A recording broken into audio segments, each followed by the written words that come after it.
नमस्ते बच्चों। आज हम इतिहास की उस सबसे ताकतवर सभ्यता में जाने वाले हैं या हम उसकी बात करेंगे जिसने दुनिया का चेहरा बदल दिया। यह है रोमन साम्राज्य। कौन सा साम्राज्य है ये? रोमन साम्राज्य। जहां एक छोटी सी नगरी ने उठकर ऐसा इतिहास रचा कि सदियों तक लोग कहते रहे सभी रास्ते रोम की ओर जाते हैं, यानी कि सभी रास्ते व्यापार के लिए रोम की ओर जाते हैं। आज हम जानेंगे कि यह साम्राज्य कैसे बना, कैसे बढ़ा, कौन कौन से महान शासक आए और कैसे दुनिया की सबसे बड़ी ताकत एक समय संकट में भी डगमगाई थी। यानी कि हम बात करेंगे कक्षा 11 विषय इतिहास अध्याय 2 तीन महाद्वीपों में फैला साम्राज्य, जो कि रोमन साम्राज्य है। बात करते हैं कि तीन महाद्वीप कौन कौन से थे। तो इसमें तीन महाद्वीप आते हैं, एशिया, अफ्रीका और यूरोप। इन तीनों महाद्वीपों में ये साम्राज्य फैला था। अब देखते हैं कि ये कैसे फैला था। इस कहानी को मैंने 7 हिस्सों में बांट दिया है। आज अपन इसके 2 हिस्सों की बात करेंगे, आगे अपन इसमें 5 हिस्सों की बात करेंगे। और इसमें मैंने आज कहानी के तौर पे जो सबसे महान शासक था उसके बारे में बात करी है। पहला है कि साम्राज्य का प्रारंभिक काल, यानी कि इस साम्राज्य की शुरुआत कैसे हुई थी। शुरुआत एक सपने की। कल्पना करो, भूमध्य सागर के किनारे एक छोटा सा शहर था, रोम। पहाड़ी पर बसे इस शहर के लोगों का एक ही विश्वास था, हम दुनिया को बदलने आए हैं। यानी कि एक पहाड़ी पर बसे छोटे से शहर वाले कहते थे कि हम दुनिया को बदलने आए हैं। फिर आया ऑगस्टस, रोम का पहला सम्राट। ऑगस्टस ने कहा, रोम सिर्फ शहर नहीं है, यह एक विचार है और यह विचार 3 महाद्वीपों तक जाएगा। और सच में इसने कौन कौन से सुधार करे हैं।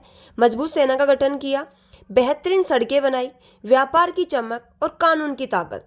इन सभी सुधार की वजह से रोम को यूरोप, एशिया और अफ्रीका में फैलाकर दुनिया का सबसे ताकतवर साम्राज्य बना दिया है। यही था प्रारंभिक काल, एक सपने की उड़ान। अब अपन बात करेंगे ऑगस्टस की कहानी, जो कि रोम का पहला सम्राट था। कैसे ऑक्टेवियन से ऑगस्टस बने, यानी कि ये जो ऑगस्टस है इनका प्राचीन नाम, यानी कि पहले वाला नाम ऑक्टेवियन था।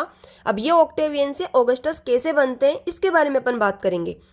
44 ईसा पूर्व में जब जूलियस सीजर की हत्या हुई, यानी कि जूलियस सीजर एक बहुत बड़ा राजा था रोम का और उसके जानने वालों ने हत्या कर दी थी।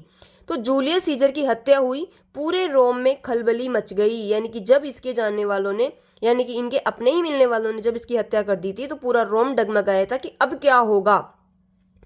जूलियस सीजर ने अपनी वसीयत में अपने भतीजे ऑक्टेवियस को गोद लिया हुआ बेटा या उत्तराधिकारी घोषित किया था। यानी कि जूलियस सीजर की मृत्यु हो गई, लेकिन उसने अपनी वसीयत लिख के गया था वो, और वसीयत के अंदर ऑक्टेवियस को उत्तराधिकारी घोषित करके गया था। अब आगे की बात करेंगे कि कैसे युद्ध हुए, कैसे विश्वासघात हुए और कठोर संघर्ष होते हैं। इस समय रोम में 3 बड़े नेता थे, ऑक्टेवियन, मार्क एंटनी और लेपिडस, और ये तीनों बहुत अच्छे दोस्त भी थे। लेकिन आगे चल के मार्क एंटनी ने विश्वासघात कर दिया। इन तीनों ने मिलकर पहले जूलियस सीजर के हत्यारों को खत्म किया। यानी कि इन तीनों दोस्तों ने मिलकर के पहले क्या किया, जूलियस सीजर के जो हत्यारे थे उनको खत्म किया। लेकिन जल्दी ही इन तीनों में सत्ता को लेकर विवाद शुरू हो गया। लेकिन जल्दी ही क्या होता है कि इन तीनों में लड़ाई होने लग गई है कि कौन राजा बनेगा।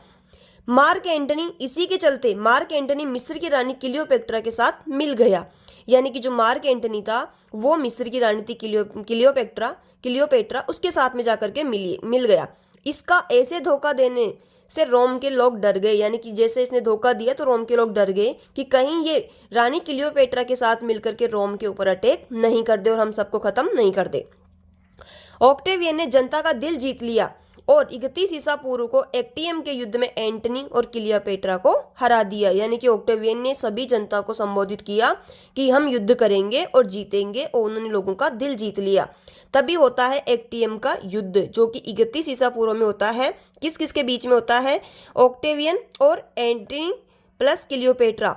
और इसमें जीत होती है ऑक्टेवियन की और हार होती है एंटनी और क्लियोपेट्रा की। इस युद्ध के बाद में अब रोम का एक ही मालिक था, ऑक्टेवियन। अब आगे बात करते हैं कि ऑक्टेवियन से बना ऑगस्टस, यानी कि ऑक्टेवियन से ऑगस्टस कैसे बनते हैं। 27 ईसा पूर्व में रोमन सीनेट ने नया नाम दिया, यानी कि रोमन सीनेट ने इसको नया नाम दे दिया ऑगस्टस। अब ऑक्टेवियन ने मुख्य कार्य यानी कि ऑगस्टस ने कौन कौन से यहाँ पर मुख्य कार्य करे थे राजा बनने के बाद में? इसने सड़कों और पुलों और मंदिरों का निर्माण किया, सेना का पुनर्गठन किया, कानून और प्रशासन की व्यवस्था, व्यापार, कला, संस्कृति का विकास किया। लोग कहते थे ऑगस्टस ने रोम को ईंटों के शहर से संगमरमर का शहर बना दिया है, यानी कि लोग कहते थे कि ऑगस्टस ने रोम को ईंटों के शहर के रूप में पाया था और संगमरमर का शहर बना दिया है।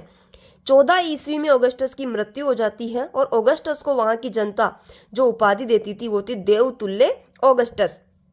अब इसी के बाद में आगे 2 शताब्दी बाद यानी कि तीसरी शताब्दी के संकट के बारे में अपन बात करेंगे कि रोमन साम्राज्य में तीसरी शताब्दी का संकट कैसे आता है। इस समय साम्राज्य हिल गया।